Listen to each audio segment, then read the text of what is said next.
Start out with a little bit of a meditation and a prayer, because if you're like most of the world, you just came in out of traffic, you've got other things on your mind, and I want to put the most precious thing in your all's life in your mind. So you need to close your eyes or keep your eyes open, but take a deep breath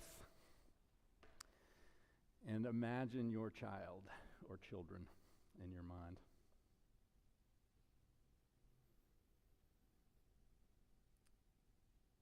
Dear God, help us to continue to stay focused on these children.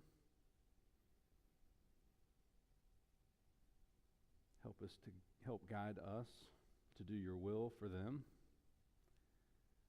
as they grow from the young babies that their parents knew into the young adults that they will become when they graduate from here. Be with us tonight as we make plans for the future and use words to describe the portrait of a graduate. All this we ask in your name. Amen. All right, hopefully that helps center us. At least put the most precious thing. We're all here because of children, so we're all have something in common. Before you leave, we're going to have a bunch of slides. Ann and Angela are going to get up. We're going to do the next 5 years. We have a strategic plan coming up, but I want you to leave this room with 5 different things. One is that you know you're getting the best education for the value that you're getting. Next is the STEAM program that we are developing is incredible. I was just talking to one of the STEAM assistants at Carpool, and even now, after she was a second grade teacher, being an assistant to the STEAM program, she is more excited than she was then when we first started talking about we might be able to get a STEAM grant. So that is happening, and it is incredible. The next is, as you hear about growth, we keep hearing about this, it doesn't mean we're overpopulating. The numbers that we have in the classroom have stayed the same. We have not changed capacities for years, and the student-teacher ratio has not changed. What's happening is we're meeting our goals, and our goals is to bring in children who meet the mission of our school, and that's your children's friends. So as you hear those things, you're going to see them. And then there was one thing that I remembered as I was walking in, and that's because we had 2 years of COVID, people forgot that we do have a sports program in the middle school. Our cross-country team is probably the most populated cross-country team per capita in any school in our area. And then we just had 50 kids sign up for the track and field this year. And we have basketball teams at the Smyrna League that are playing. So the girls were in tournament this weekend. I think they had a game Tuesday night or Wednesday night, and then we've got the boys have a tournament. So that's all happening, and things are happening in that area. So as we go through these slides, hopefully you can have these memorized. I had one teacher say, can we skip one day of pre-planning so you don't have to talk about the mission again? And it's very important, I think, that we continue, because the river keeps flowing, that we remember that the vision of our school is the children. They're the ones that you run into all over Smyrna who are confident, courageous, compassionate. They understand diversity, and they're grounded in faith. And then what we do on a daily basis is really about our teachers. They're the ones who inspire the learning, they nurture growth, and they are embracing the Episcopal values, which if you walk into any Episcopal school, these blue circles you will see anywhere. Any Episcopal school is about diversity, it's about community, it's about love, it's about respect and worship. What makes us different and sets us apart is that the way we collaborate. The teachers are collaborating with one another, which sort of bleeds into how children learn, and you're going to hear a lot about that. And then that's how we define academic excellence. This meeting is all about strategic plans. If you look at the last number at the top, we are at the end. We have accomplished these goals. We are accomplishing expanding our facilities and continue to do that, and there'll be some concentration on that. But I would like us to go through what really makes us important. And I think one of the other things I want you to leave tonight with is when our children leave St. Benedict's, they get into the best possible schools that they can. So Ann is going to talk a little bit about what that is about, why we are who we are, and what our education model is all about, what makes us unique, and how that happens. You want me to turn you on? Can y'all hear me? I usually project. I don't usually need to use one of these things. As a kindergarten teacher, you learn how to speak in front of a crowd of people. It's really for the online folks. Oh, got it, yeah. Okay. So I could talk about this model for a long time, and I'm not going to do that tonight in the interest of the other slides that we're going to be showing to you tonight. But if this piques any of your interest and you want to have a further conversation about this model, I'm always available to meet you for coffee or to have you come in, because as a parent, I have learned how important this model is, having my own children come through St. Benedict's, and one of them now being at Georgia Tech and the other one being a senior in high school. I've seen the benefit of what this model does.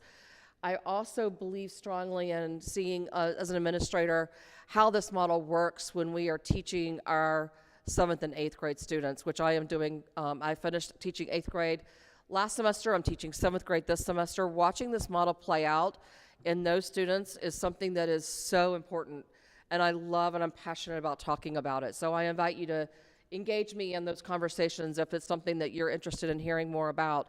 What we do in this model is we are looking at where your children are now and where they need to be when they go into high school. So what we do is we take a high school graduate as we want them to go into any independent school in Atlanta or any public magnet school in Atlanta, and we backload all the way to the 1-year-old program. Their executive functioning, their English, their math, their history, their science, their Spanish, all of that gets backloaded so that when they leave us, they are who we want them to be when they graduate academically. We're going to have an exercise tonight on what that also looks like when they leave us, but I want you to understand that when they're going out into high school, we are creating very intentionally what they are leaving us with. And that's a model that's very important in this.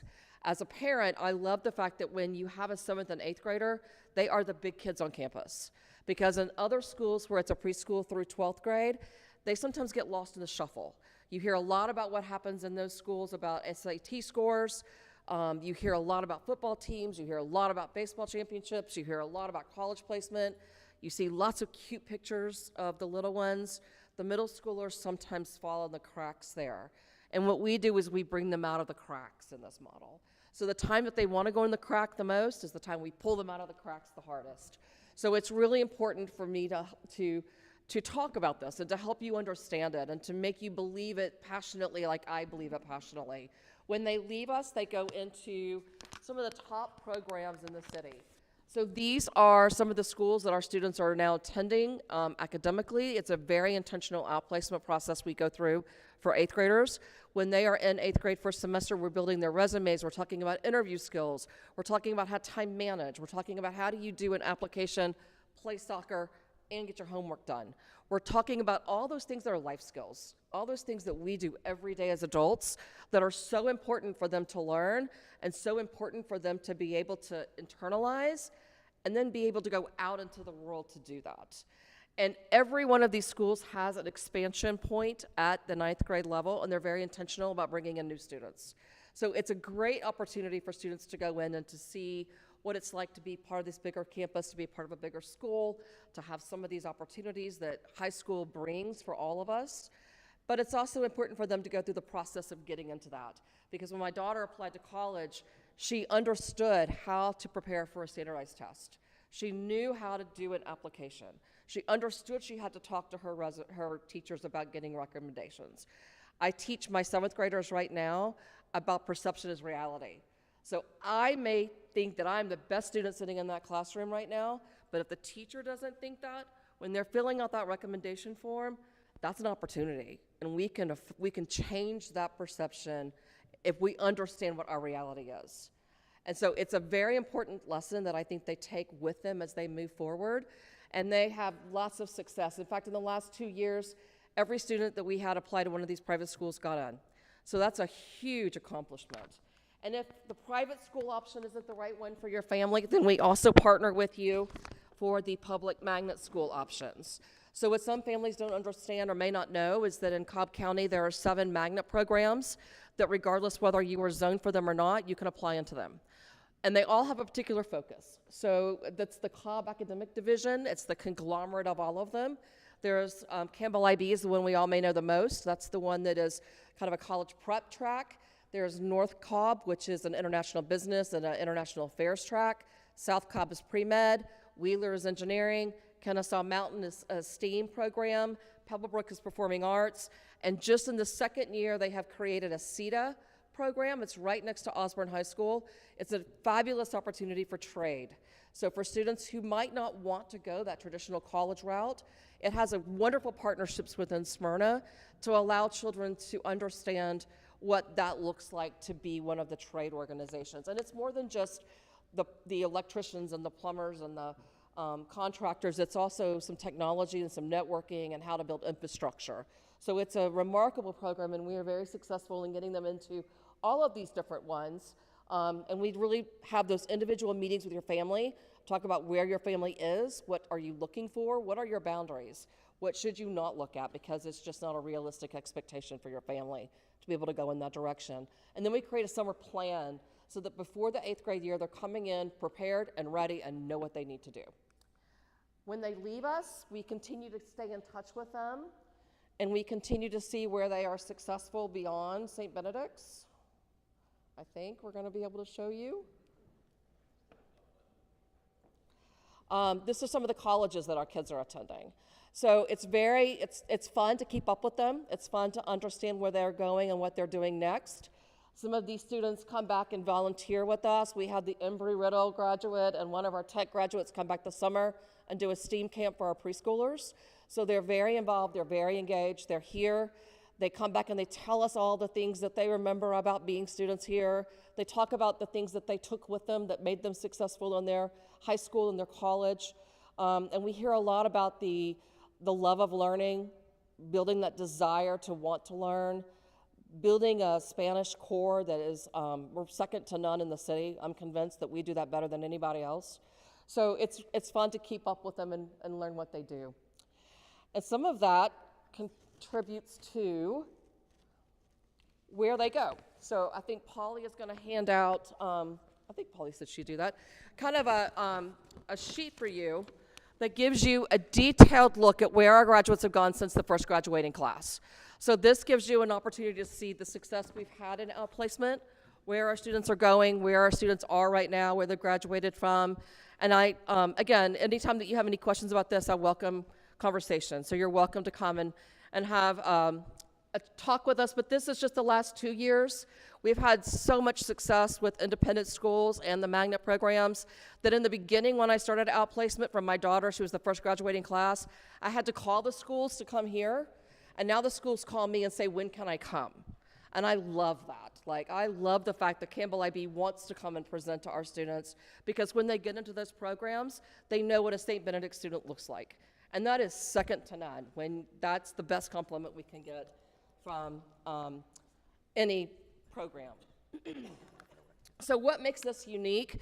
I think when you're talking about what we're wanting to put out into the world and what we graduate and what we have in terms of our graduates, I think we hear a lot from them, and we see what a lot of the differences that we make in the lives of children every day. So these are some of the things that I think makes us unique. I'd like to really focus on a couple of them, because I think there's a couple that I see, especially in my role working with the students. First of all, Spanish is a core subject. You guys all know that. We do have cursive as a curriculum in 3rd grade. So if your children haven't yet gotten to that point, your children will learn cursive. In the county schools, it's no longer taught. It has been eliminated completely from the curriculum. So learning cursive, that's another coffee and conversation topic with me that I'm passionate about. I love the idea of the brain stimulation when a pencil never leaves the paper. And the way that children can ignite their thinking and turn on parts of their brain that aren't engaged when they aren't writing like that is fascinating to me. And the research around that is incredible. So I also welcome coffee on that one. The teacher retention that we have, our teachers come. We spend a lot of time figuring out how we can support them, how we can give them professional development, and they stay. And that means that your teachers, your children that are going into these classrooms have culture that is deep-rooted, passionate people who love this community, who love your children, who see them coming up year after year and want to be part of this building and this culture and this community. I think that's huge. Grammar is also a thing that I am also very passionate about. I just said to Angela, when we get to the ERB part, she's handling the math, that I'm taking the grammar, the writing parts, because I think regardless of where our children go to high school, regardless of what they do, they have to be able to go into the world ready to write. They have to be able to think logically about their arguments. They have to be able to put those on paper. Their ideas have to flow. It has to be well punctuated. That drives me insane. It has to be well spelled and capitalized and all of those things. So what I see, because we start grammar as early as first grade, they go a little bit more in second grade, and then third grade they hit it hard. And they have a very intensive grammar program, which means they turn into brilliant writers. And I see that when we have students coming from the county who don't start grammar until sixth grade. So when they come in and they give me an SSAT or a writing sample, and I hold that up to where our students are, it is night and day. And if they can do nothing but leave being able to articulate their thoughts, organize them carefully, punctuate them have a flow and an organization that makes sense, then we've done a great job. There's other things up here too that I think are equally as important. And again, this is a slide that I am very passionate about and would love to have further conversation with you, and it could be a whole presentation within itself. So one of the things we also do is really support our students in terms of learning differences and when they need academic support. We touched on this last year. We rolled this program out this year. It's been hugely successful. Now it's working. Or also it means I need to speed up and move on to the next slide. So 3 tiers of learning support. We rolled this out this year. It's been hugely successful. It's allowed a lot of students to find that triage of support where they need a little bit of help and assistance. And so we have these 3 tiers of targeted learning support. If your child is struggling, we can triage, we can figure out what's going on, we help identify what the issues are, and then we can spend a lot of dedicated time making sure that we address their needs and we're giving them the support that they need academically to be successful. So we don't expect every child, every student to be in the same place. I love that about us. I love that your child doesn't all have to be the same kind of learner. I have raised 2 very different learners, very different people, very different cast of characters. And this is really important to me as a parent to know that we're able to meet children's needs because they do vary and they grow and they evolve and they need different things at different times. And so our learning support team has done a fabulous job of making sure that we are meeting your children's needs. And not every school has the identified layers of support that can really meet your children where they are and make sure that we are giving them what they need in that moment, and then that might change next year and the following year, and then in 8th grade they might need something different. So those are the things that I feel like are they're key. Now you want to know what they're learning, and Angela's going to talk to you about that. All right. You can see none of us are used to a microphone, but we'll do our best. Okay, so just as Anne could talk about preschool through 8th all day, I could talk about curriculum all day, and I'm happy to do that with any of you who might wish to dive deeper into some of the things that we're doing at each grade level. So, you know, if you take a look at our overlapping circles here, I want you to notice a couple things. Curriculum, pedagogy, and assessment. I mean, those are the 3 key things that are going to make up your students' educational trajectory, if you will, right? Our teachers are going to continually research best practices in education and developmentally appropriate strategies.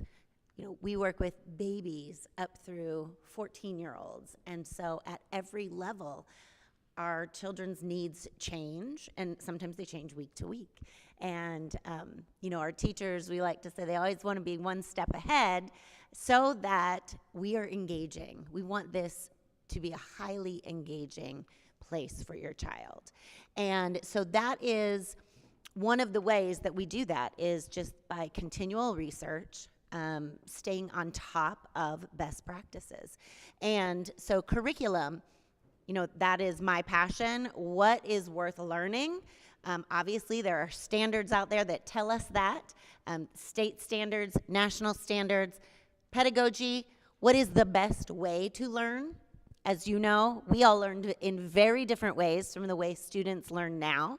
Some might even say we learn different things. I don't think we learn different things, but we are learning them at a much earlier age, right? And you probably have seen that, if it's that, like, are you smarter than a fifth grader? Sometimes you're like, I don't know if I am anymore, And then the assessment, and that's, for all of us educators so that we can help your child be the best that they can be and meet them where they are, as Anne said, and help them, kind of pave that path forward.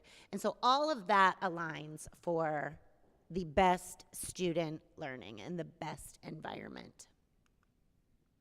Okay, I thought I fixed it. There I did. Okay. So equally exciting, our STEAM program. We started this really effectively last year, so we're really just in year 2. And, you can see here, our goal at St. Bede's is to prepare our scholars for, jobs that are just about everything can be STEAM related, if you think about it, right? We've got science, technology, engineering, arts, and mathematics, and so many of our own jobs, your own jobs, probably have some of those connections in there. And that is what is forecasted for all of our students as well. So these are some of the things that you're going to see, that some of the strategies that come out of a STEAM education, a STEAM program, right? It's highly integrated. There's a lot of integration and inquiry that will satisfy our curious kids. All of our children come to us curious, yes? Asking a million questions. Sometimes through the middle school years in your house, they're not asking so many questions. They might grunt a little bit, but ultimately they have lots and lots of questions. And that is for us to cultivate. Design thinking, we have created, you can Google all of these kind of buzzwords, if you will. Design thinking is, I would say, newer in the past 8 years. And what we have done at St. Bede's in creating our STEAM program is really make our design thinking process unique to St. Bede's. But we were very careful in doing that at the beginning of the STEAM development because we really wanted it to apply to our preschoolers, to our third graders, and to our eighth graders. Problem-based learning, that is really what STEAM is about, problem-based learning. They are solving problems because that is what we have to do in real life. Differentiation and critical thinking, very key for us here, as Anne was saying, sharing some of those things, what makes us unique. Our K through 12 differentiated reading, or K through 2 differentiated learning reading groups, right? STEAM is very differentiated. Sometimes it's highly personalized because it could be just 2 students who are diving into a particular project. It could be a small group of students because this is something that they might be really passionate about. They're going to take this idea from a group project and dive a little further into it. The 4 C's, critical thinking, collaboration, creativity, and communication. These are the 4 C's of the 21st century skills that every student needs, every person, really. This is key to pretty much any job market. And think about that. These are definitely skills that are going to get your children, our own selves, through life. So how have we succeeded in that in just our second year? One of the key factors is, has been Chris Scandrett. He is our interdisciplinary STEAM director. And we brought him on at the beginning of the grant, and he has really paved the way for us. So Chris and I work side by side.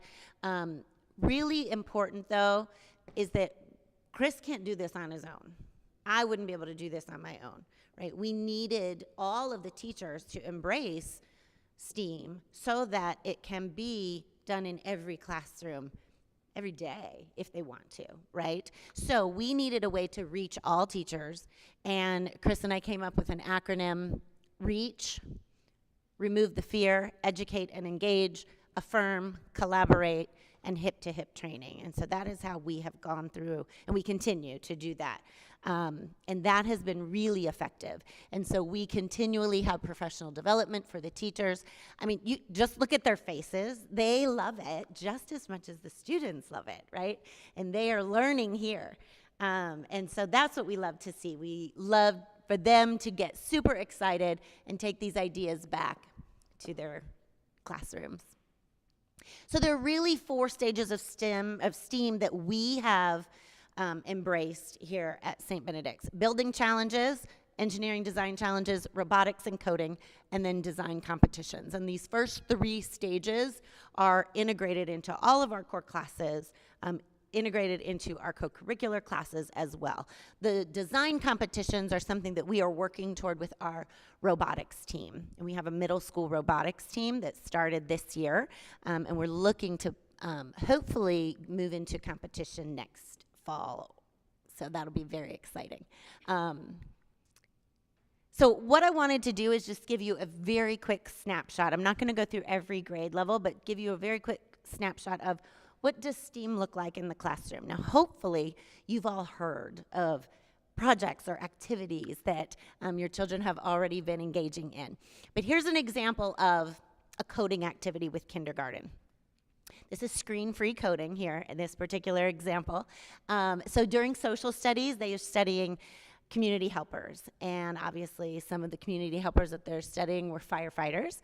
And so talking about how would those firefighters find the fire? And sometimes they're out and about and they get a call, and how do we find it? And so some of our students were dispatchers, and they had to guide their partner to the fire, but notice all the obstacles, right? And coding is just directions and giving commands. And so this was a highly engaging activity for them to really understand the basics of coding before we jump into anything that has to do with a computer, because that's really getting them to understand just what coding is. It's directions. And then here's an example of 4th grade. So in 4th grade, I mean, we have studied planets for a very long time in 4th grade. And our goal, Chris and I, is we go into the teacher's planning and we say, okay, planets, let's think about what can we do to kick it up a notch, right? How can we add something that maybe wasn't in there last year? Or in this particular example, we're adding technology to this particular activity. And so here we have our students designed planet hats. So if you look at the pictures, those are literally hats that go on top of the Ozobots, and they represent the different planets. And then they were able to observe them revolving around the sun in their orbital length and direction. So we talked about, obviously Earth. They know how long a year is. They know how long it takes to go around the sun. And they were learning about, how about Mercury? How about Jupiter? And so they could really visualize it here.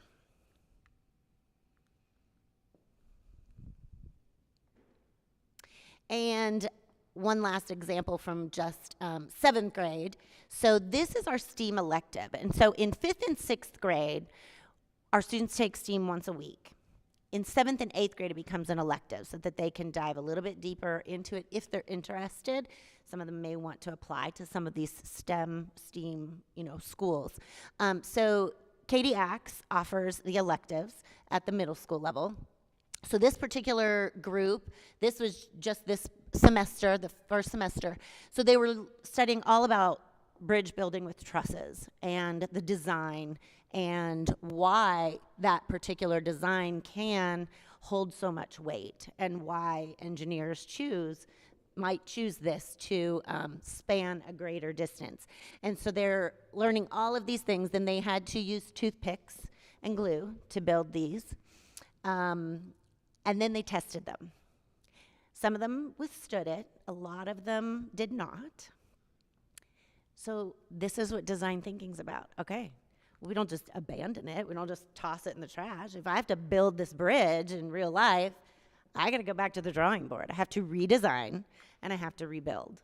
And so they went through that entire process, that entire design thinking process, so that they could engineer an efficient load-bearing structure. And then they were seeing just how much their bridges could hold, which was really impressive, because if you saw them, they looked very delicate, and then you see just how much they can hold. So it was very exciting. All right. So you probably didn't realize that you have a big role in, if you put that on the computer, I'll get it, in making that STEAM program possible. But it was because of you and your participation in the annual fund that we were able to get a grant from Guazetta. So Guazetta is how we were able to bring Chris in and purchase all the materials that we've been purchasing. We sunset this, and we are going to continue working with Guazetta at the end of the sunset, so it's going to be exciting to see how they continue to be a part of who we are. The whole point of fundraising, and a lot of people think, oh gosh, fundraising, but it's actually, it's part of my job, and people ask me, I love it, because it tells a story. It tells a story about how you all are investing in your own children's education, but it also tells a story to folks outside of St. Benedict's that we're all in. And so the participation in our annual fund is a big part of that story. So every year we talk about participation. We talk about what the Acorn Fund does to go beyond what your tuition pays for. So this is why you keep hearing from us. This is why we keep sort of beating that drum up until December, so things have calmed down until today. This is where we're at in our process. We have a goal of 210,000, so we're close. We typically get over 80%, so our foundations that we go to want to see that high participation level.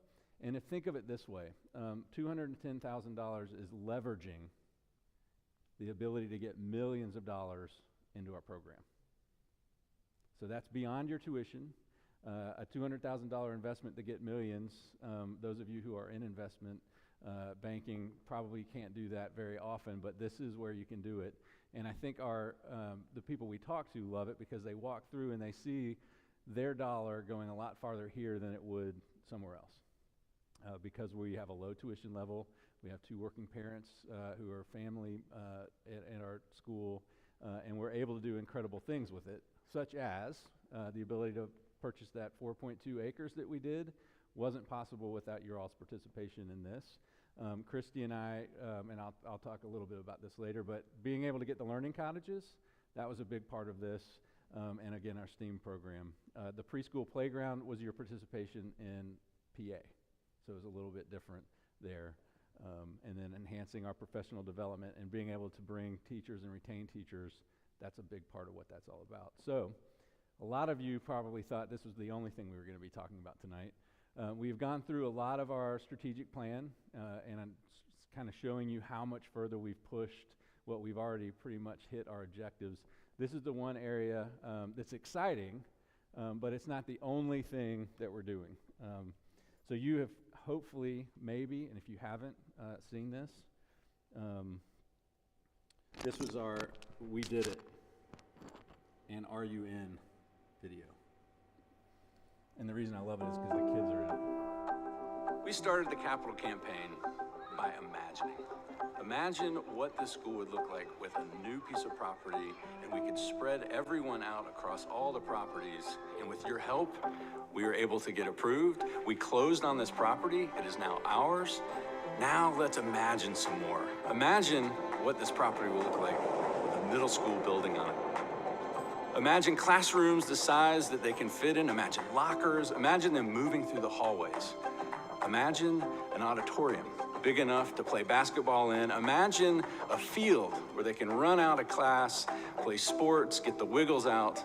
Imagine a carpool that actually runs smoothly. Imagine your child being in this brand new building on this property that we now own. Let's imagine this together. It's hard to know what's on the other side, but together we can imagine it. The leadership team is in, our faculty and staff are all in. I'm in. Are you in?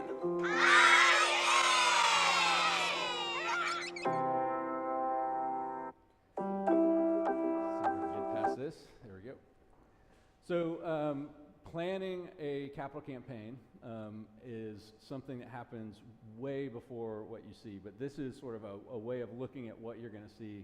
Phase 1 was the land purchase and paying for it. So we're still in phase 1. Phase 2 is the new middle school, which again, if you haven't heard, that will allow us to spread out.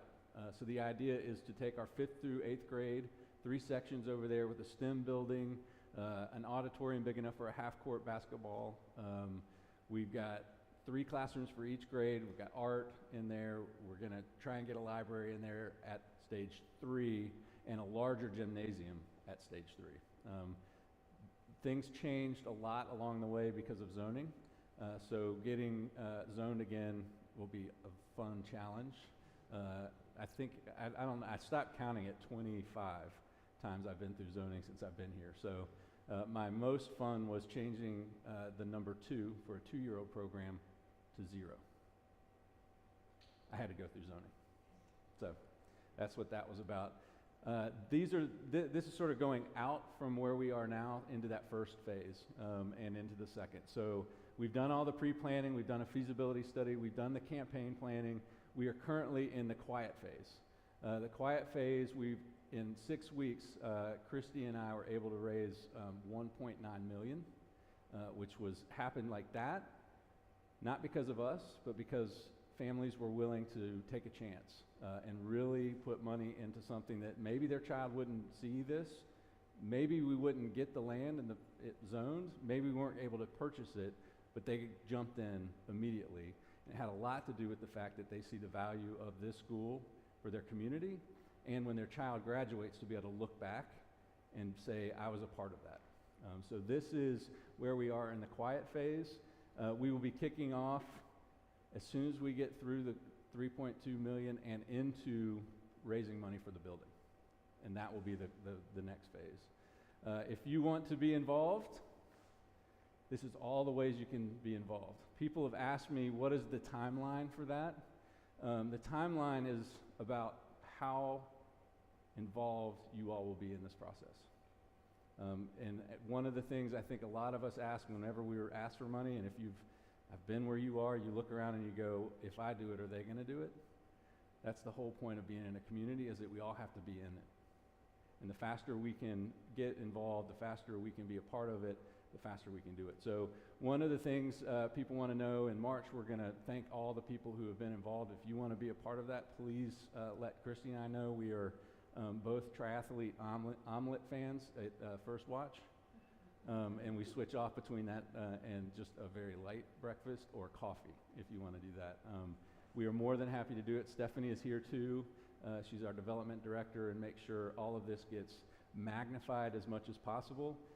The other thing I like to say about people who say, I don't like fundraising, I go, do you like friend raising? Because inviting your friends over, that's another way to grab a group of people. If you want to do that, have us go into more detail about the plans. That's part of it. And then one of the things that I am convinced that there's somebody out there, hopefully in Smyrna, who believes in an education model that we're trying to present. We are not trying to present polarized little children who walk into the world and are very confident and everybody else is wrong if I'm right. We're trying to create children who look at the world and realize there are 2 sides to an argument. This is why I believe what I believe, but I respect where you come from. And I know that there's got to be people out there who are willing to invest in an education like this. So if you know somebody who would like to do that and see what we're doing here in Smyrna stay for a long, long time, that's the friend raising we're talking about.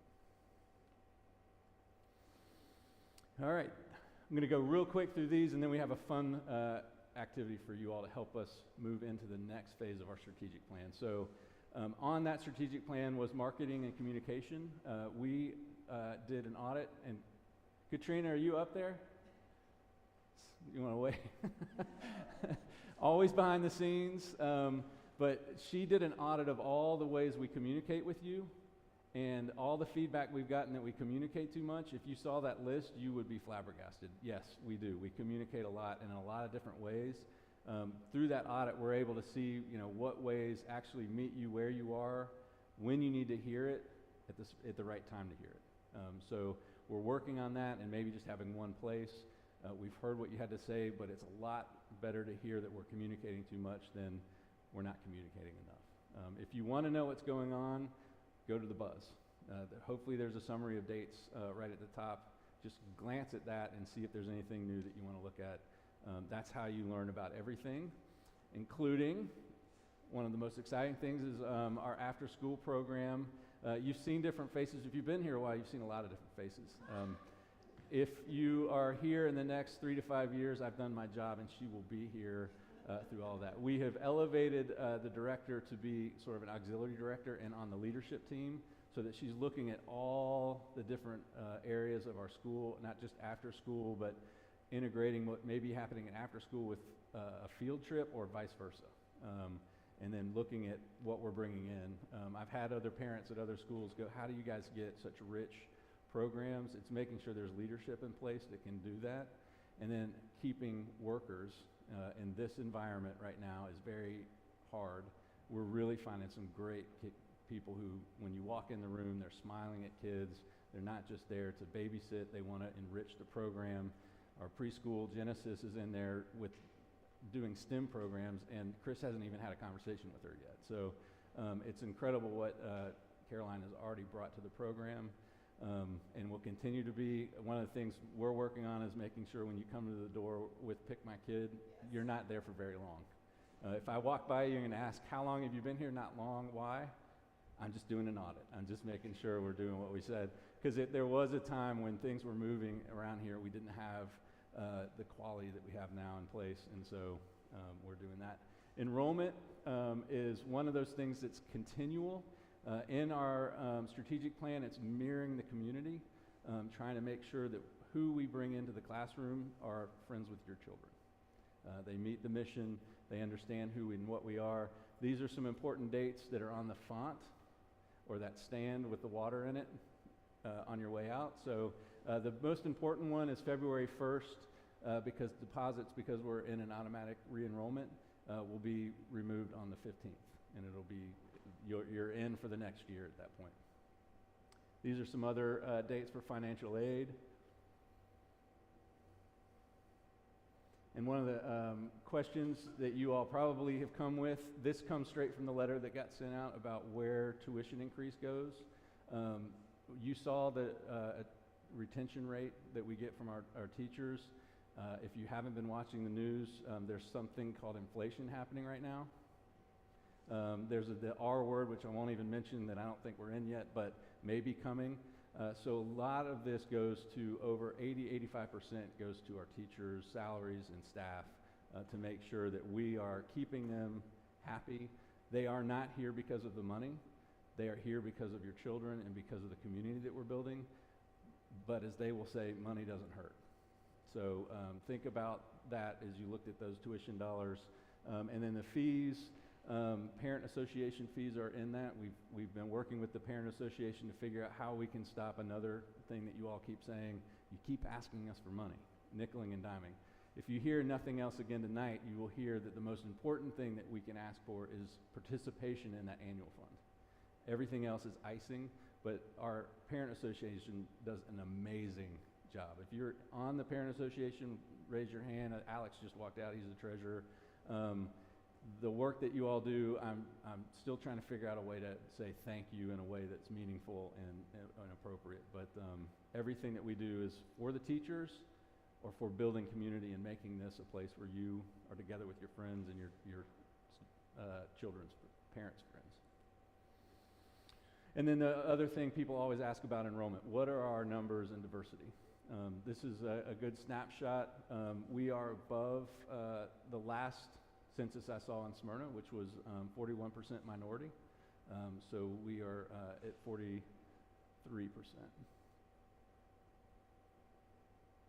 And that happens because of who we are and what we are. And you have seeing we're working on that with our faculty, and we're also have done a pretty good job with our leadership team and on our board of trustees. So finally, I'll answer questions.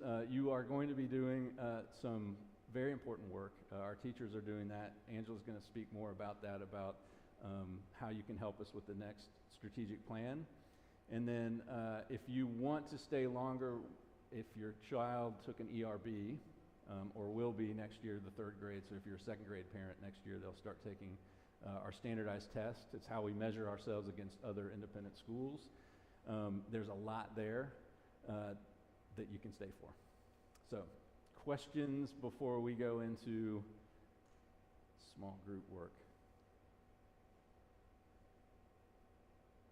Anything in here that you didn't hear that maybe tomorrow morning you wish they got a chance to hear? Whispered? Okay. Okay. Yes. Yeah, so right now we're renting what is the Hive, was Danko. We have a 5-year lease with them. We plan on keeping the current middle school for 3rd, 4th grade. So what we'll do is move the 3rd, 4th grade. One of them, the 3rd grade, is in the learning cottages, the other's in the Hive. They'll have 10 classrooms for just them. So right now we have 10 classrooms for 5th through 8th. They're not all 3 sections, but that'll allow enough for art, STEAM, music to have their own learning resource, to have their own room. That land is all purchased where the middle school is. The Danko, he thinks he's very proud of that property. I'll just put it that way. And we were able to purchase this for twice as much as he wants for that.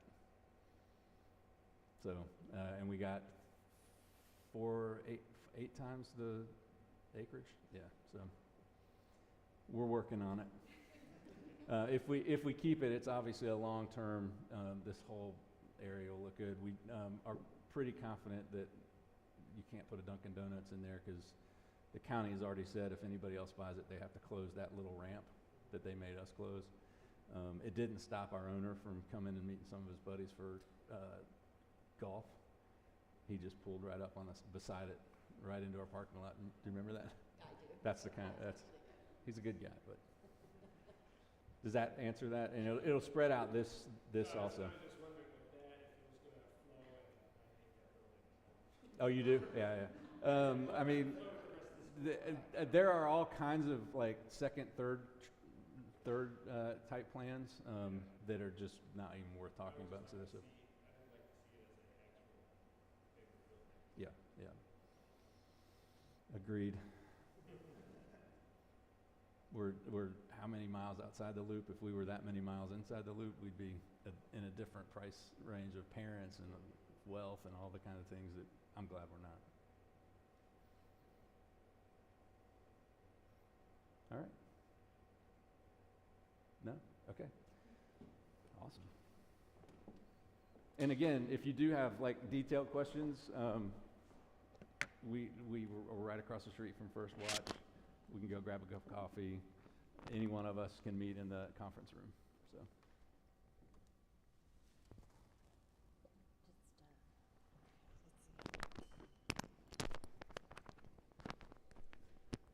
Okay, so I passed a few of these out already. If you didn't get any, you guys all good? You need some? Yeah. So I'm gonna do a little activity. So with the sticky notes, you can take like 6 or 8 of those. I'm gonna have you get up. Oh, yeah, I will, yeah.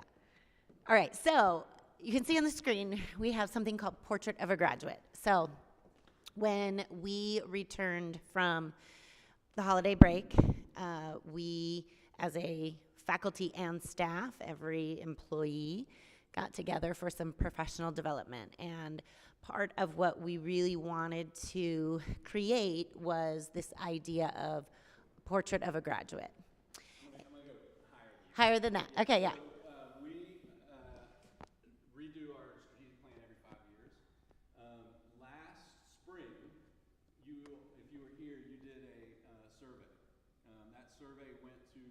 consultant. That consultant has been in business for over 80 years, and they measure the stability of a school based on all of our stakeholders and what they say about us. And then they measure us based on that, and we work on different areas. And then we have taken that to another consultant, Terry Tyson, who's working with the Board of Trustees and a small group of the board and our leadership, and asked us, what do we want our new strategic plan to look like? Last time we did this, at the top was facilities. Facilities is still in there, but at the top now is maintaining the culture of our school. And how do you maintain the culture, what we have? People are worried about us getting too big, it's going to change, what's going to change? This is how we do it. And so what we did, now. Okay. All right. So we worked on this on our very first day back as a whole school, and then we revised it. So this has gone through several iterations, and this teachers and faculty and staff all work together in various groups. And this is where we are today, but it's not finished because we want to get parent input. We want to get student input as well. So I want you to, just as Brian said at the very beginning, I just want you to think about your student or students, your children. Now, I don't want you to think of them as an 8th grader unless you have an 8th grader. Think of them where they are right now. And what do you want for them at the end of this year? Like, what kindergarten graduate do you want to see? What 3rd grade graduate? So whatever age your child is right now, I want you to think, okay, at the end of the year, they're going to be a graduate of that grade level, whether it's preschool or 7th grade or 8th grade. Who is it that you want them to be? How can we partner with you to cultivate that for your children? That is our whole partnership here. So what happened as we were going through this is we kind of came up, have a lot of great words, right? It's really hard to narrow it down because you're like, all, check, I want all of those, right? And you should have seen, it was a front and back list when we first started. So it has evolved. It's not an easy task, especially when you're thinking about your own child and you're thinking, well, I mean, I can't choose, right? And here's the thing, we're going to do all these things. But what we want to do is create that portrait of a graduate. A St. B's preschool graduate is, what are those things? What are those qualities? A St. B's 4th grade graduate is. A St. B's 8th grade graduate is all of these things. Because as we worked together at the various grade levels, we realized that we want the same things, whether they're 4 or 12, right? And it's just going to developmentally evolve. So what we want is to hear from you. Now, the interesting thing is we have 2 columns. It's not that they're really any different. It's just the way the answers came through to us. So a St. B's graduate is A, and these were, descriptions about the person, right? A servant leader, a true friend. And these came to the top of the list in the light blue there, more qualities, right, characteristics. So we thought, well, I don't know why this is doing this, but we will share all of that with you. I'm going to ask you to brainstorm. And I have on each side, I have the characteristics, but you can't choose all of them. That's why I only gave you 6 or 8 sticky notes. Although I know some of you are holding on to them. So I'd love for you to choose your top 3 in each column. Your top 3. And then you're going to just put your sticky note on that paper. Make sense? Now, you guys can talk about it with each other. You can talk about it with, people sitting around you. But again, a lot of this is very personal to what you want for your child. And I know you're like, oh, I really want 4. Well, that's okay. You can split it up however you want, but try to narrow it to your top 3. That doesn't mean, we're not going to cultivate those other characteristics, but this will help us in our process of really, truly publishing that comprehensive picture of Portrait of a Graduate. So you can get up, move around, and place your sticky notes. And feel free to ask questions or whatever you wish. Is it 3 from each column? Yeah, if you can get 3 from each column, that'd be great.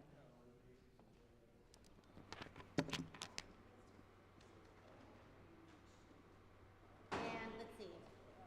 The first column, the dark blue column is over here on this wall. The light blue column is over here on this wall. All you're doing is sticking your sticky note because I'll know that that's. We have to decide together. Above and below. Oh, you know what? Yes. So above and below. Sure. This one is together. Okay, that is together. Yes, we as a group decided resilient and resourceful. Yeah, you get 2 for 1 if you choose that right there.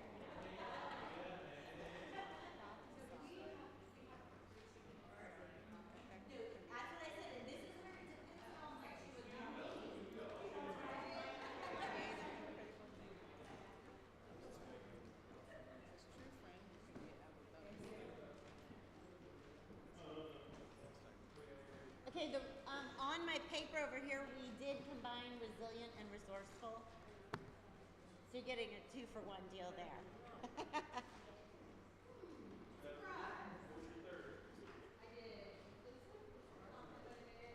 Cute idea.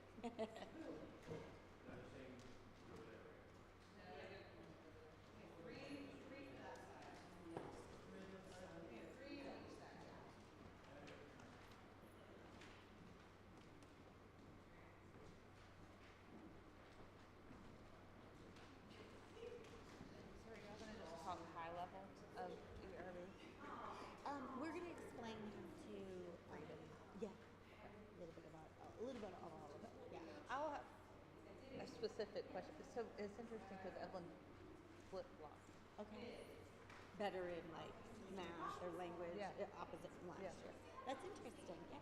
Which is sort of, I was like, that's so funny that it, but I could sort of see it though, which is. Just in in which you.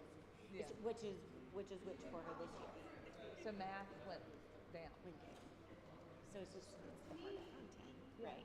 Well, she won't stick to memorize her mathematics. I'm like, just memorize them. I'm like, you read all the time. Just read those and like retain. Yeah. But it's well, and fascinating. It is interesting. It is, and I've watched that. Like I have a 7-6 and I've watched their. My daughter hated math in first and second grade. Hated it, and now she loves it. She got 100% on her final last year. Like, and she used to say, "I'm not a math student," and then I watched that just change over the years. And sometimes it takes a teacher, to sort of.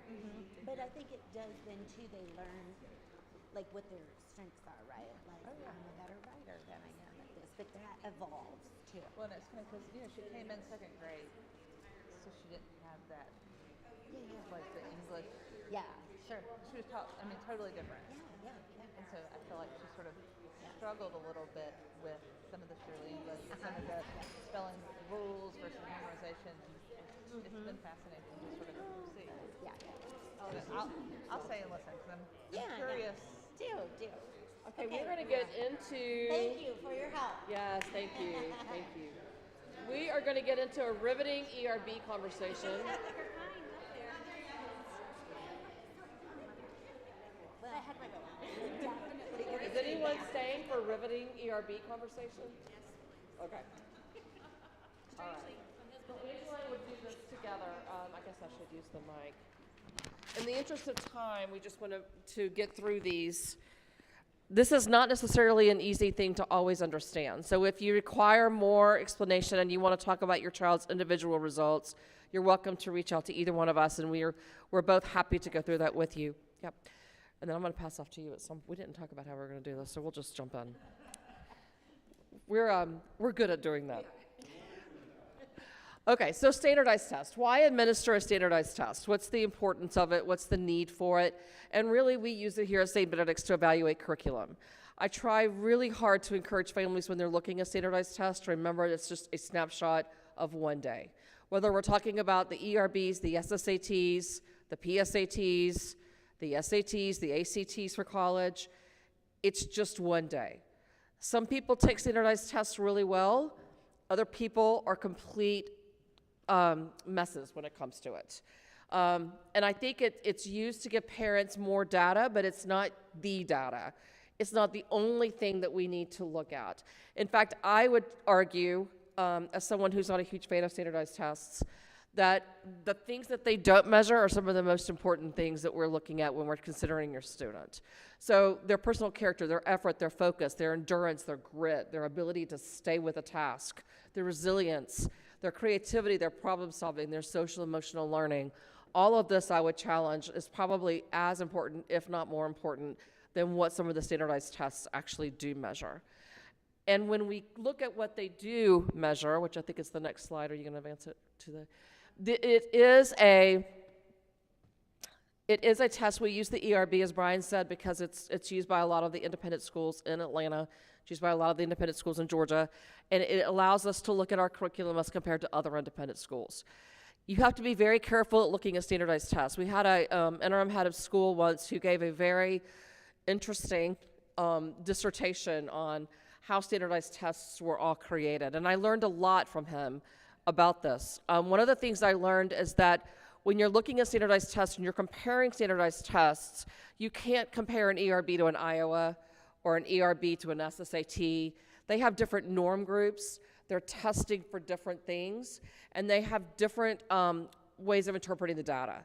So one of the things I got asked a lot at the beginning before we started doing information about ERBs is if your child had come from a public school and they had taken the Georgia milestones or whatever they called it at the time your child was there, you were probably getting your child's report back and they had a 75th or an 80th percentile of success on that test.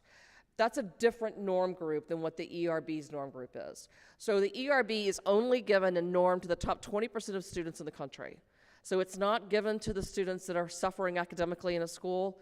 It is not given to students that are not high achievers. It's only given to that top 20%. So if you look at the top 20% of 100% and you get a 50th percentile of that 20th percent, that's very different than a 50th percentile of the whole entire norm group. So it's really important when you're looking at standardized tests to know what you're talking about and what is being interpreted. So that's the first thing I will say. What it does for us is it gives us an opportunity to look at where students are, and we test in the fall so that we can affect curriculum. We can look at where the students are, what they did, and we can make curricular changes as we need to. So this is more about the CTP5. That's the test that we use that's part of the ERB battery.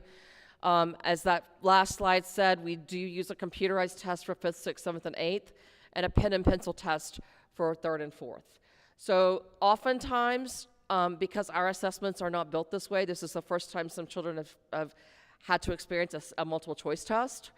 It is the first time that children have sometimes had to bubble in an answer on a Scantron sheet. That is in itself part of what the test is getting them used to as well.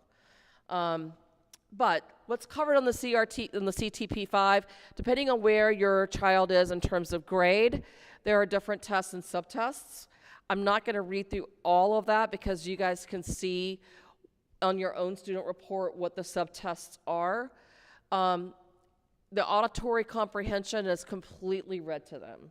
So this is where parents will come in and say, yeah, that's not a shock. They don't listen at home either. So that is one of the things that we test in 3rd and 4th, and then in 5th it changes to a vocab. So there's a little bit of shifting with the way the questions are asked and what's asked on each of the tests. And again, you'll see on your own child's report what tests they took and when they took it. We try to split it up over the course of a week, so they're not intensively testing for 1 or 2 days. Do you want to talk about any of this? I mean, this is just, I think you have this in your report. I think it explains a little bit about the test, does it? Okay, we can always send that out. I mean, they're pretty self-explanatory. What the difference between, writing mechanics and writing concepts and skills. I mean, Yeah. that's really what that is. And the verbal reasoning and the vocab and the reading comp, they're all different. So that, we can send this out and help you understand what the different sections test. But if you look at that, math is quantitative reasoning and mathematics. Everything else is auditory and language arts. So you can also just take a snapshot of this if you want with your phone. Like if you want to take a picture of it real quick, we'll leave it for a second. You might be able to go back and take this information and look at your score report with that. It's on the website. It's a little tricky to find, but we can send it out easier than you could probably find it on the ERB's website. Okay, so the norm groups that are used to compare your child's scores are the suburban norm or SN, the grade norm, you might see that, that's GN. The GISA is a Georgia Independent School Association, so it's comparing it to all the schools that take the ERB in Georgia only. So you're filtering out all the independent schools in the Northeast or in the West or in Midwest.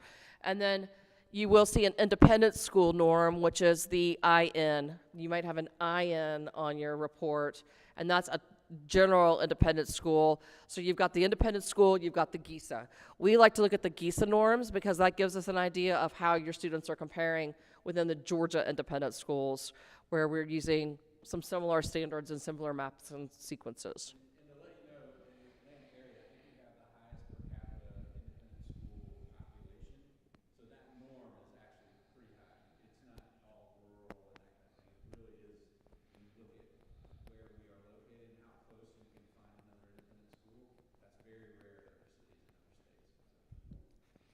So a simple way to look at how your child does is, rather than looking at the percentiles and trying to figure out percentile scoring, is to look at the stay nines. So a stay nine is just kind of grouping the percentiles into a 1 through 3, a 4 through 6, and a 7 through 9. Generally, you can see that the first percentile is generally going to the 22nd. I mean, the first stay nine generally goes to the 22nd percentile, and it goes all the way up to 100. So when I talk to you about your scores, your child's scores, I will probably talk in stay nines because it's easier to understand and kind of break the data down than talking about percentiles. I think this is probably the most important thing for you to walk away with is the understanding of the stay nines and what you're looking for to kind of evaluate your child. And really what we say is a stay nine of 4 and above makes sense, right? Like, don't worry one bit with your children. Now, you may say, my child got all 2s or all 3s. Okay, again, this is just one snapshot. There are so many factors that could have played into that. Not feeling well, rain, anything, right? It's one day. Exactly, yes. Anxiety, just getting nervous about the test in general. But I think that's, because even a stay nine of 4, it's hard to think through, well, that's the 23rd percentile, because we're so used to associating percent and percentile, your percents. When we hear anything that has percent in it, we're thinking out of 100, and 23 sounds really low, right? But again, it's that 23rd percentile of the top 20%. Right. It's hard to elaborate on that a little bit. But that's why I think it's easier to think in terms of stay nines than it is they're in the 30th percentile. In your mind, you're thinking that's 30%. That doesn't sound great, right? But that could be a stay nine of 5, and that's perfectly fine. I didn't mean to take it from you. I just thought that was really, and that stay nine of 5 is the largest stay nine that you're going to find, like kind of across the board with most schools.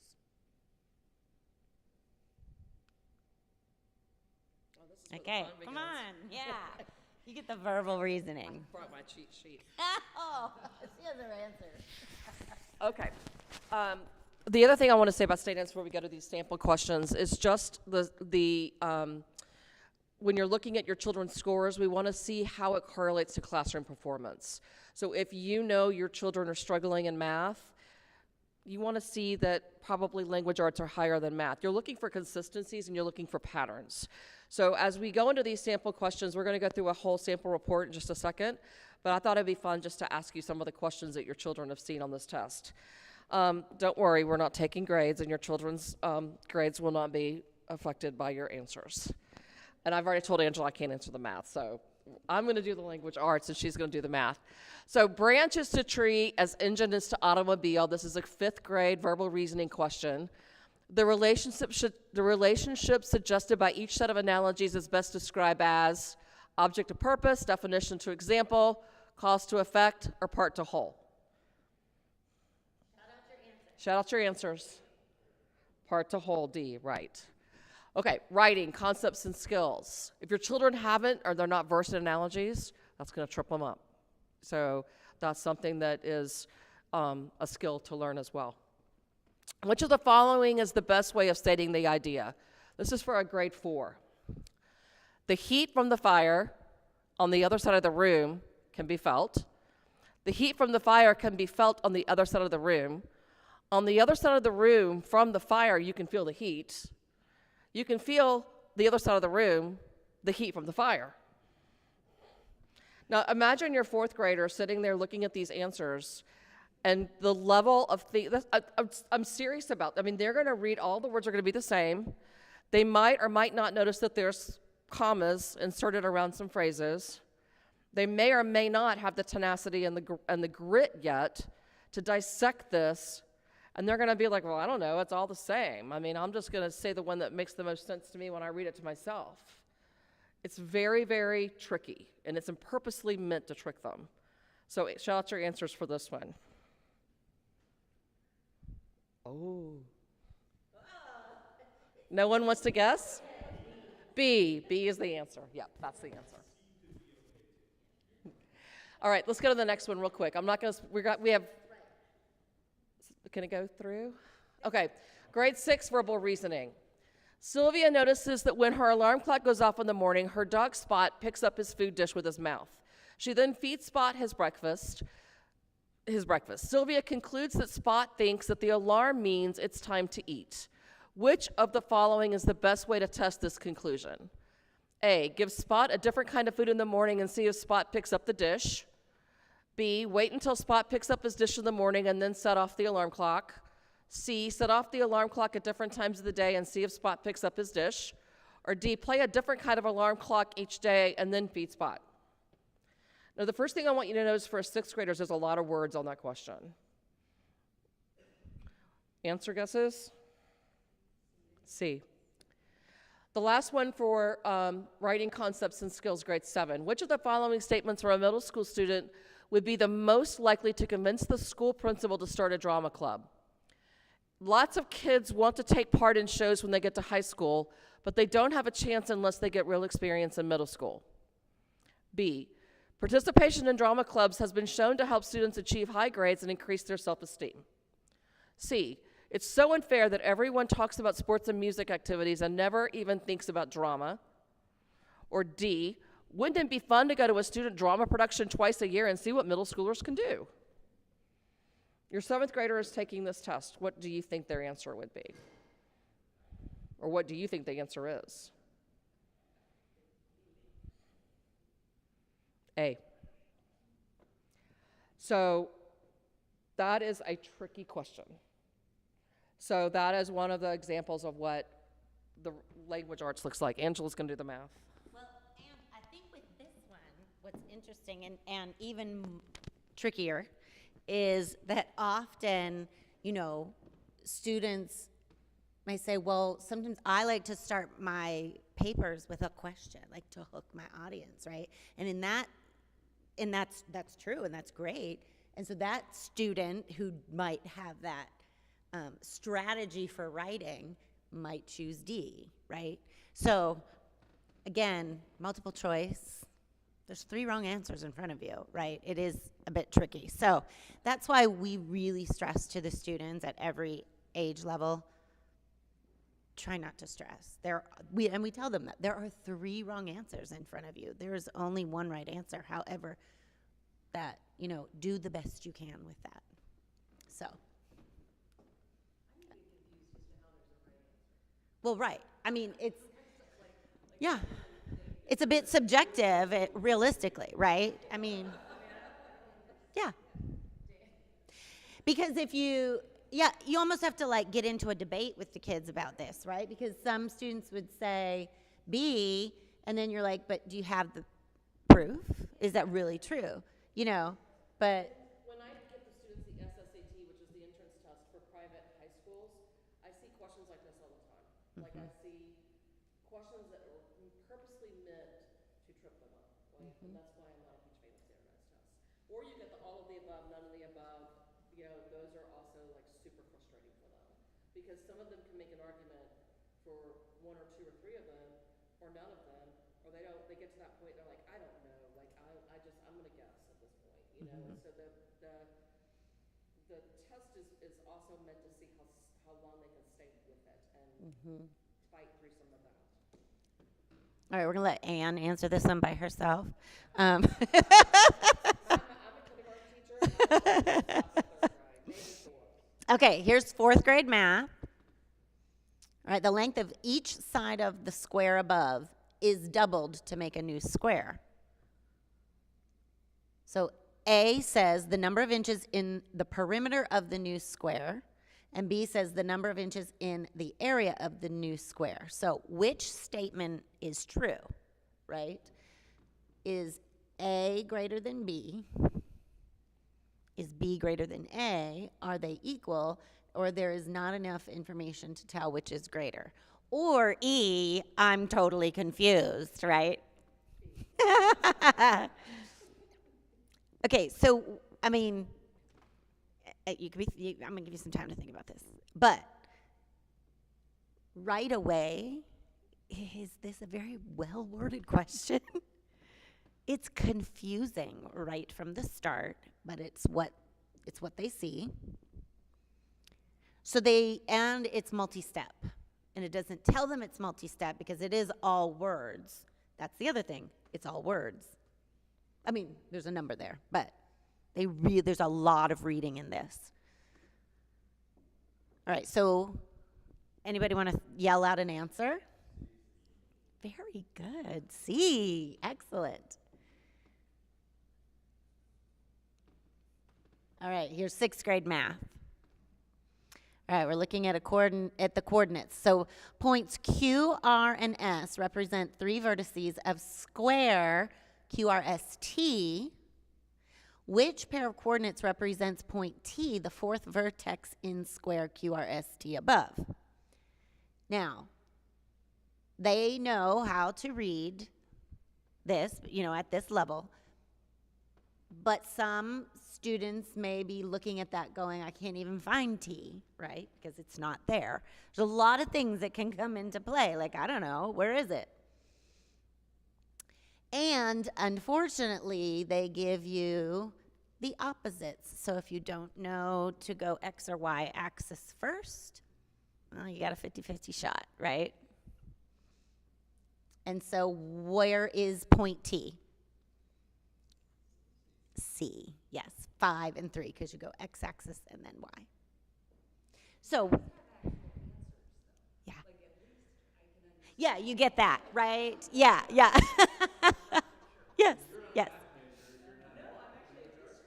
Yeah.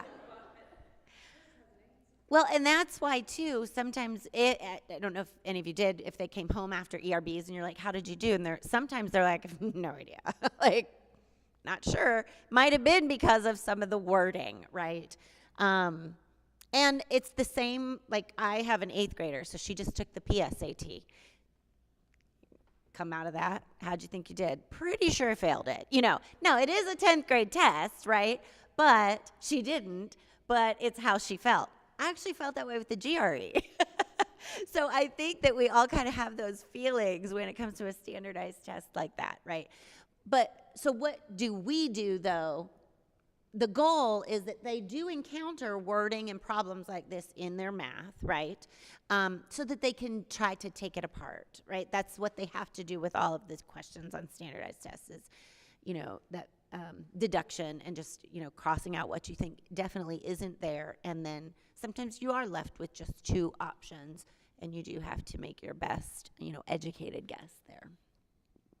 All right, we're going to look at some sample reports. So this is an actual student report. She's a 5th grader. And I'm just going to walk you through this so that you can look at your own student's report and understand what you're looking at. So on this screen, you're looking at GISA. You're looking at the grade level, so her 5th grade here at St. B's, and the suburban public norm. So my eyes tend to go here to this column, and I'm looking at the stay nines for where she was.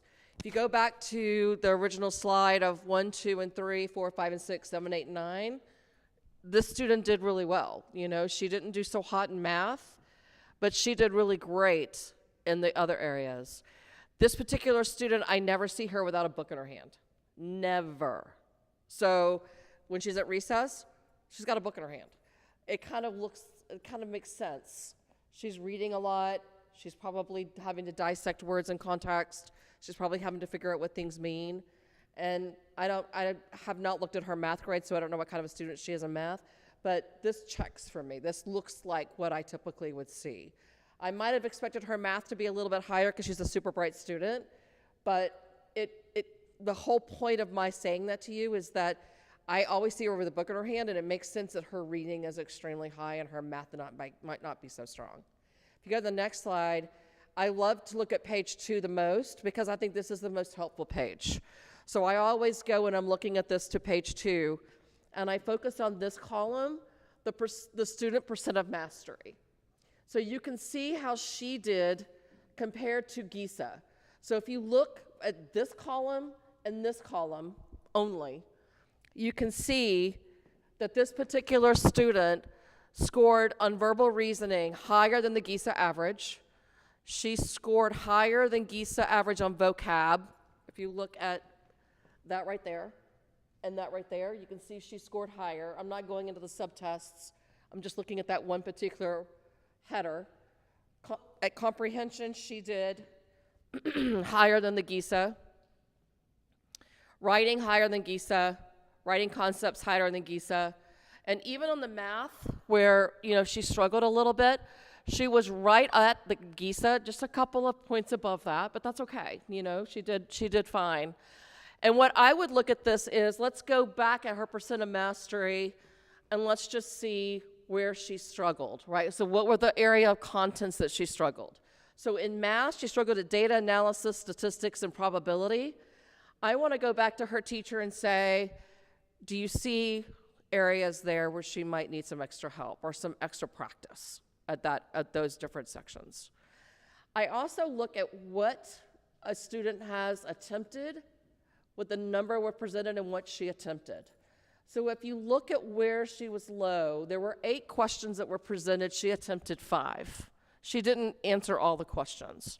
So that could have played into her score here if she left them blank, because they are penalized for leaving answers blank, that they're instructed if they can narrow the answers down to 2, they should guess. So she didn't. And did that hurt her? Did she get all of those right that she attempted, but she didn't answer the others, and so that affected her score? So there's lots of factors that go into that, but I think this page is probably the most helpful page to look at when you're assessing your students' work, and to go and look and see where their mastery percentiles were low. So here she had categorical reasoning under her verbal reasoning as low. And that might be an interesting thing to look at when it comes to schoolwork and just seeing how those things align with what the teachers are seeing in the classroom. Do you want to add anything to that? Yeah, and I can just talk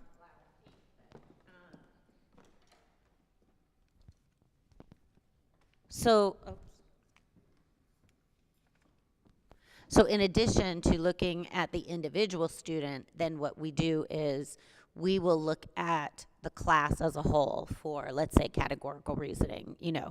If we're noticing that a lot of students, scored low in that category, then that's where we need to adjust our curriculum, right? And sometimes it's the timing of some things, right? Or the length of time you might have spent on it. But that is how, not only we're looking at the student and the patterns, and does this kind of align with what we see day to day, but then that when we look at the overall picture of the class, then we're looking at that as well.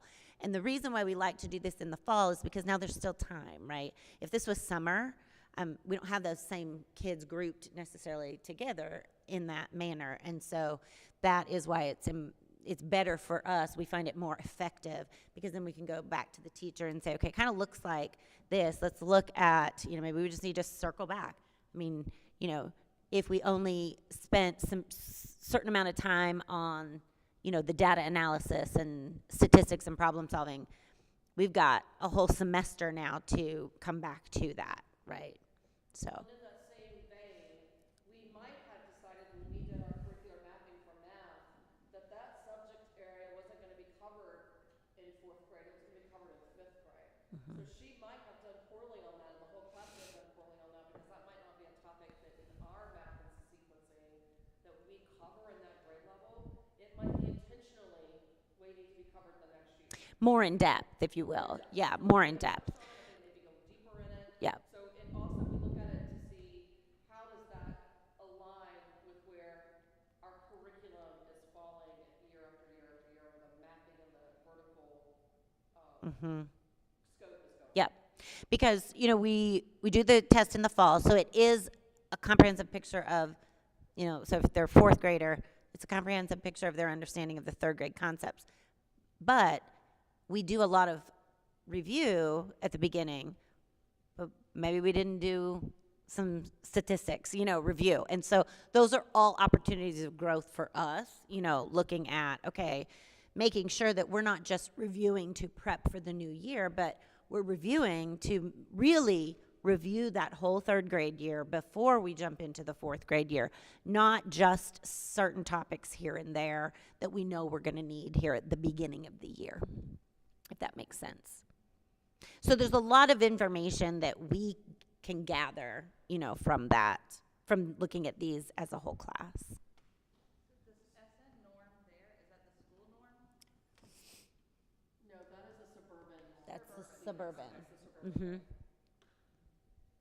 So if you go to the next page is just showing the same data on a graph, so that you can at a glance see where the black diamonds are her performance and where that falls in the independent school mean. So you can see that, she was high above the mean on almost everything but that categorical reasoning. So it just shows it in a picture format. It's the same information. So this slide and the next slide just break up that report into this diamond and bar graph so that you can see kind of at a glance where it falls in the independent school mean. So go to the next one, it's the same thing. So you can see where her dots fell on the independent school average. The last page I also like because that's the same thing. Yep. Sorry. The last page I also like because it's historical comparison.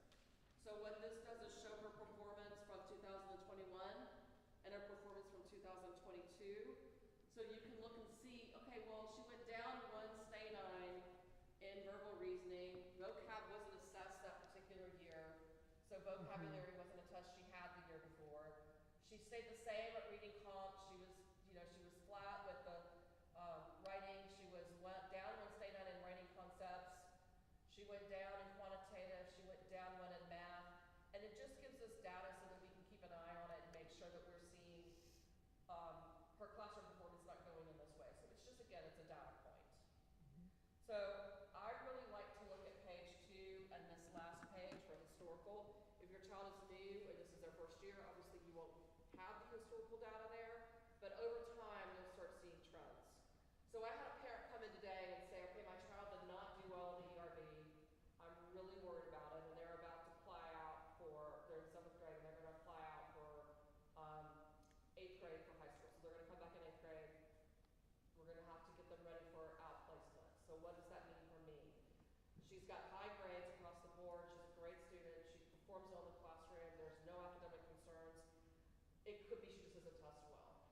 So she might need a little bit of extra practice in standardized testing before she has to get in a situation of taking a PSAT or an SSAT. So would a low ERB prevent her from getting into a school? No. It is a piece that we send as part of their academic record, but it is not something that everybody puts so much weight into because schools understand, again, it's just a small snapshot of their performance. So it's a total picture, but looking at it in totality, that's super important, and that we try to stress for parents as they're looking through this and understanding it. I think the other important thing to mention is any of the Cobb magnet programs, they don't give ERBs, which is why they don't always know how to read it, so there's not a whole lot of emphasis because it's a public system, and this is not, something that they're used to seeing. So they're gonna look at PSATs, not their ERBs. Which is why they give the standardized test for high school, because it's more apples to apples. Everybody's taking the same test. So they ask for this because they want to know that we've administered academic testing, but they're not looking at this for the Cobb Magnet program because, as Angela said, and they've admitted to me, they don't know what they're looking at.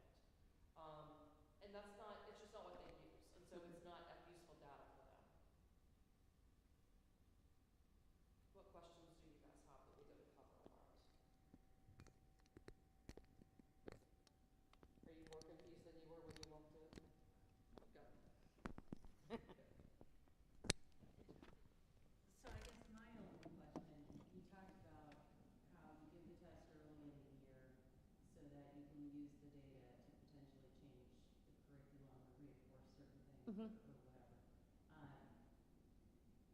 So as parents or whatever, like, do we have any idea how that all plays in, or if there are like areas where our child maybe struggled and everybody else did too because it hasn't been taught yet or whatever? Is there any explanation, I guess, of what this data means to you all about our curriculum? It's not that it hadn't been taught, right? It could have been, what we are seeing is more like the review, right? So let's say, go back to this one slide. Let me go back. So if you look at, these are the things on the left. Well, actually, it's better to go to that one, yeah, right? So if you're looking at the specifics here, right?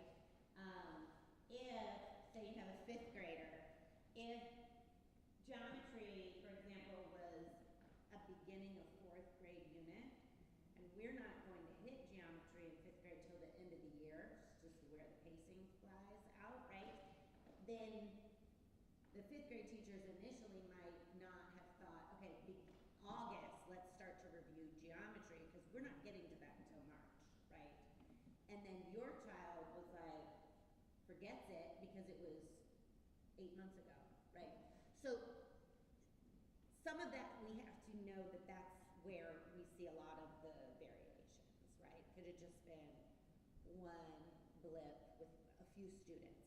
If what we do is, if we see that it is like the majority, then we really look at the pacing and go, okay, we have to really remember that that we do geometry in 4th grade at the very beginning of the year. And so we really, so there's just a lot of moving parts. And it's honestly, it's never the same. It's never the same from year to year because the groups are never the same. And,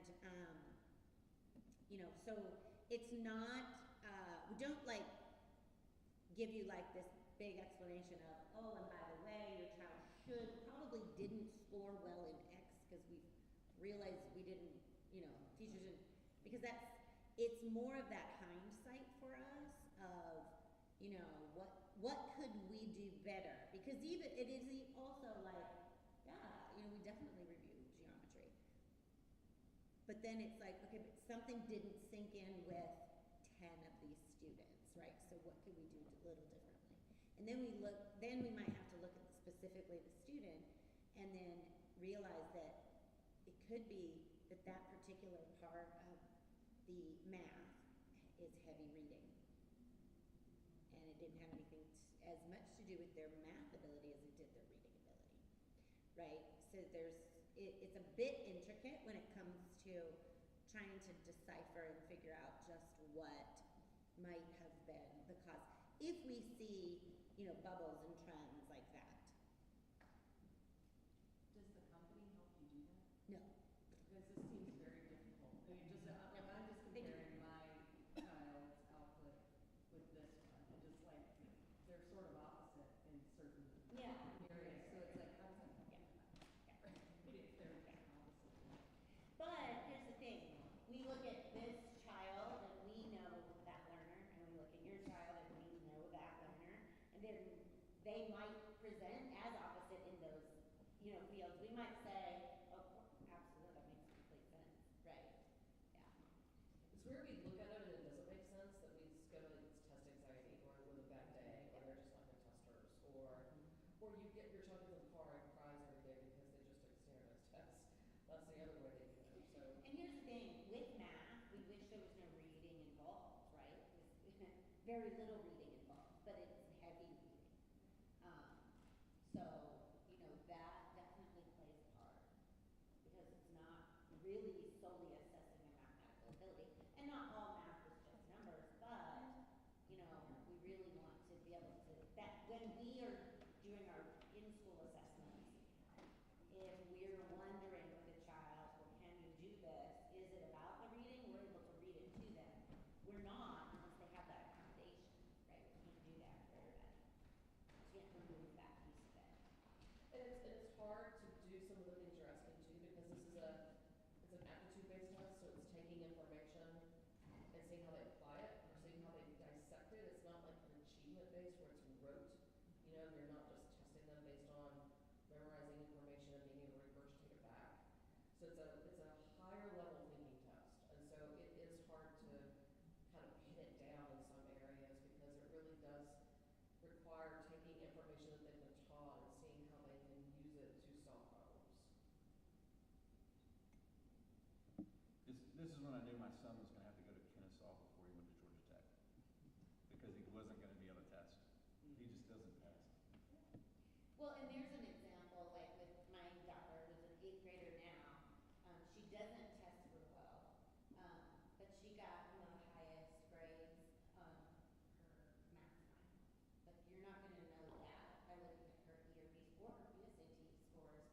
But yet, 7th and 8th grade, her math finals and her tests are really high, right? But she gets nervous, and she's able to say it. Now, she doesn't have anxiety or anything diagnosed. She may, just she's not diagnosed. But she is able to verbalize because I'll say, well, what do you think happened? And she's like, it just freaks me out, you know? I don't think my daughter got above a 5 to say none on any of the ERBs at all. And she's at Tech, killing it. Yes, she Well, is. she can do math.